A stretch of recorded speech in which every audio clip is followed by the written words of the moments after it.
Hey everyone, this is Jerry, and haters and trolls have a brand spanking new insult, and it's autistic. And no, I'm unfortunately not joking. I don't usually quibble over words, and not really one of the part of the habitually offended, and really find most of the campaigns against words to be completely stupid and a waste of time.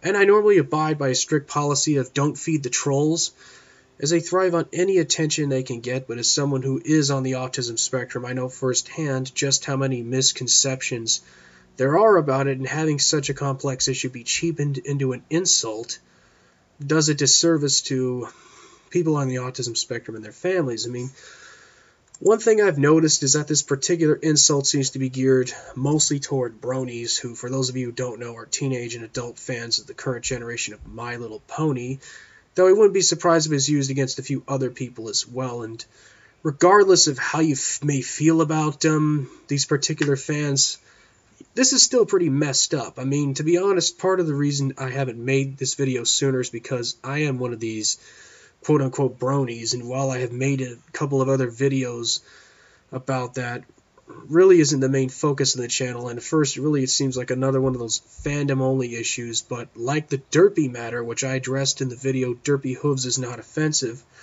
which is linked in the description of this video, this extends far beyond that, and I don't say that lightly. And of course, though I'll admit I'm a hardcore fan, I don't want to make a big deal out of it, the fact that I'm into it, or give the impression that I'm making a big deal out of it, because it really isn't a big deal. It's just an interest that I have. One of many interests that I have. And where did this insult come from? I don't know for sure, but I have a theory. There's a stereotype about people with autism having unusual, often obsessive interests, and there is some truth to this, but it's a bit more complicated than the picture of a bunch of overgrown man-children that these people are trying to paint in people's minds.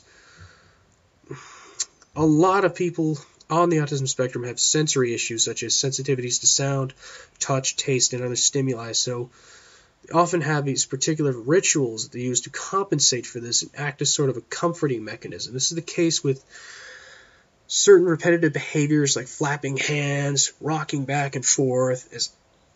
As you can see, if you pay close attention to some of my videos, I sometimes do with the rocking even without realizing it. See, the filter in most people that exist in people's brains doesn't really work properly. People on the autism spectrum can cause them to go overload and focus on too many things at once. This, combined with difficulty interpreting social rules, norms, and cues, causes a lot of them to have a few, sometimes obsessive, narrow interests.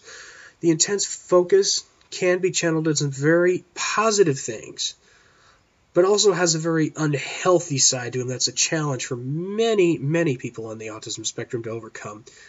One of the main reasons for this is, like I said, it acts as a source of comfort, but it uses a method to compensate for the filters in the brain's not working properly. But I have to also add there are plenty of people that aren't on the autism spectrum who can also have obsessive and narrow interests. And also, for the record, there's a lot of people in the Brony fandom that are on the autism spectrum, though I think that has a lot more to do with the fact that fandoms in general tend to appeal to people who are more introverted. Now, I myself have struggled with this. When I was a kid, I often had fixations on certain objects and often freaked out when I missed an episode of Teenage Mutant Ninja Turtles or Power Rangers. I used to go on tangents for hours and hours on end just on a couple of topics in my teen years. I can still go on similar tangents. I could very easily give you a million reasons why I think Applejack is best pony if I wanted to, but for the most part, I've really found other ways to channel this so it doesn't interfere as much as it used to. Now, simply put, people who use this as an insult aren't using it to attack people with autism, but are using it to take their own insecurities out on others by taking a negative stereotype and attributing it to people whose interests they do not like or approve of. It's the very same reason why bronies are accused of being gay pedophiles who masturbate to pony porn all day in their parents' basements.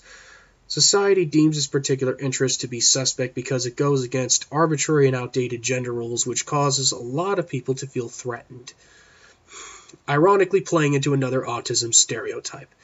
But that is, speaking of irony, I could easily stoop to their level and use an insult against them. I mean, they have an obsession with defaming people who have different opinions and interests in them. They feel threatened and have difficulty dealing with change and can't control their emotions. See? So it doesn't take a rocket scientist to figure out how stupid and immature this whole thing really is, and why I wish people would stop doing this.